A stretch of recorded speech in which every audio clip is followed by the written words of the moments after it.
ce qui se passe en Mauritanie ou ailleurs. Mais c'est pas sur la base de l'islam. C'est une tradition qui s'est perpétuée, qui continue. Et parfois, tu viens libérer un noir, il ne sait pas où aller.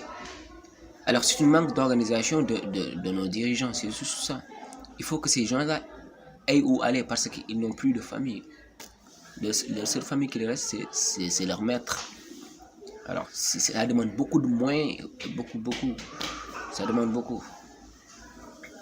Alors, il ne faut pas juste parce qu'on déteste l'islam, parce qu'on déteste le christianisme, qu'on dit n'importe quoi aussi. Il faut être logique, voilà, et véridique.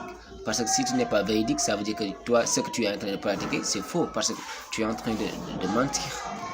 Si le mensonge est autorisé par ce que tu es en train de pratiquer, ça veut dire qu'il y a un problème. Alors, si tu mens, alors ce sont les panafricains qui devaient s'organiser pour créer peut-être des maisons, des logements sociaux, et dire à toutes les esclaves qui sont partout, qu'ils peuvent appeler à un numéro vert, et venir, ils sont hébergés, ils auront notre famille. Et c'est ça le combat. Sinon, on va être là à chamailler, alors que les autres sont en train d'avancer. On va laisser là à chamailler. Ça va continuer, ça ne va pas finir. Une autre génération va venir encore, voilà, se chamailler sur des trucs inutiles, et voilà. C'est ça. On doit s'organiser, arrêter de voir que celui-là est là, celui-là pratique ceci, celui-là pratique ça. Celui qui pratique ce qu'il veut, c'est son problème. Concentrons-nous sur l'objectif qui est le développement et la paix de l'Afrique. Point. Un ami m'a dit qu'à l'époque de l'Égypte antique, il y a eu un déchirement religieux.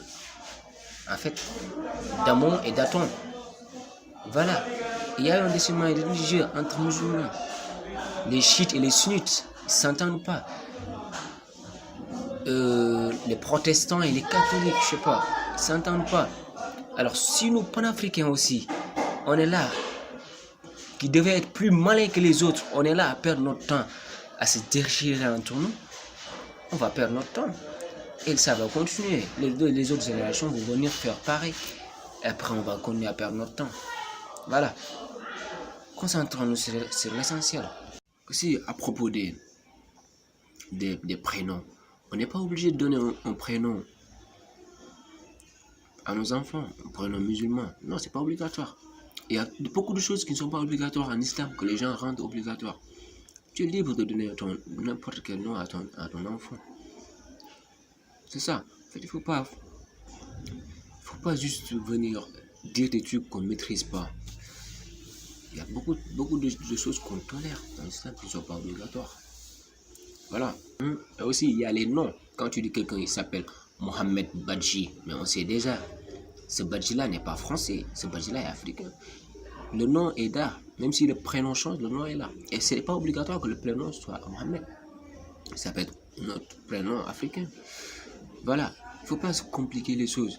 Sinon, on risque de perdre notre temps ici à parler de ça alors que les autres pays avancent, alors qu'on nous pille, alors que les autres sont en train de faire tout truc derrière notre dos. Alors arrêtons, quoi, arrêtons.